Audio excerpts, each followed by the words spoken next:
Greetings, theists and non-theists. I'm the Atheist Paladin. Yeah, I'm doing a second video tonight, mostly because I need a break from Modern Warfare 2. But what I want to talk about is the contradiction between omniscience and free will. And I'm going to be going over a specific defense when it comes to that, trying to resolve that conflict. When there is a contradiction between these two things, it implies a certain nature about reality. When you say you know something, it means you can predict it.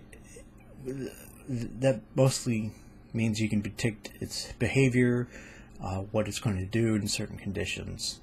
And this is a general idea. When we say we know something about someone, we know what it means, what they would do, about their personalities, or we know about, particles, and so we know how they interact with one another.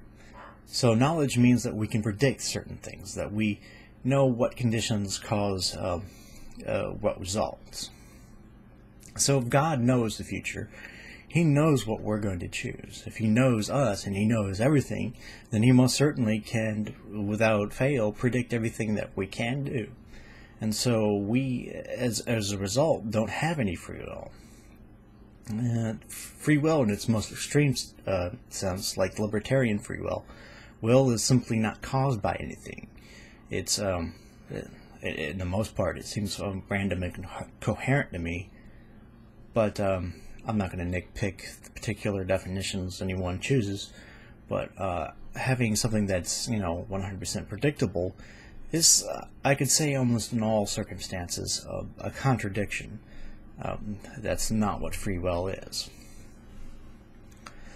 And so they try to resolve this conflict by saying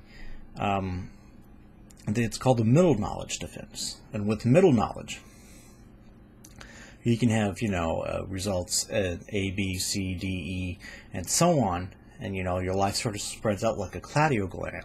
It's a tree with keep on branching decisions that keeps on branching out, and so eventually you'll get to wherever you want to be.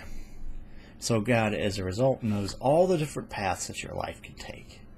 And He knows all the times that you'll have, decisions that will change the course of your life, and so forth. So in that way, God is all-knowing. But still, in that respect, God doesn't know what you're going to choose. So there's still some sort of contradiction, even in that fact. But if He can't know what you're going to pick, then there's obviously He's not all-knowing. Maybe maximally knowing in this sort of scenario, but not all-knowing. That's why I prefer theists, instead of using the omni properties, and go with maximal, because with maximal there's already an implied logical coherence, and it recognizes that there's a logical incoherence with other terms, and says, well, as much as you can have without there being a contradiction, right?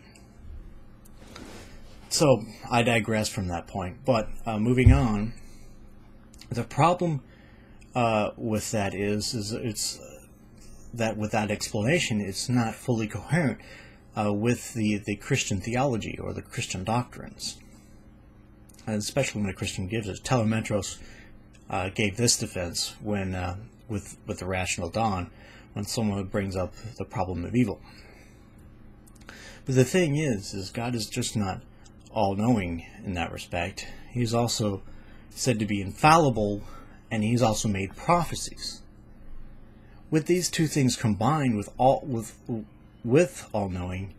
that does imply something very specific about our reality, is that we don't have a choice.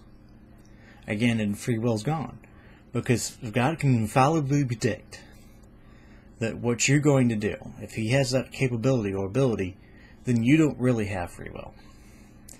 And He does this with, what nations will do and what it's going to be like in the end times.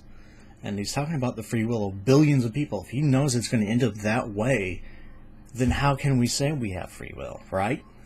I mean, even the New Testament says that God knew that we're going to fall.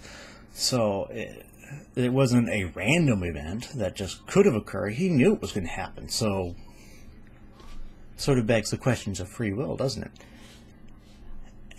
And so with that infallible, predictable knowledge, that means at no point God can be wrong, not even possibly wrong. It can't even be considered that God could be possibly wrong, because when that chance actually happens for God to be possibly wrong, at some point he has to be wrong, but he can't. That's not infallibility. Infallibility, he can never be wrong. So that implies you have no free will. And that's why the middle knowledge defense doesn't work, because it's not consistent from which the theology derives.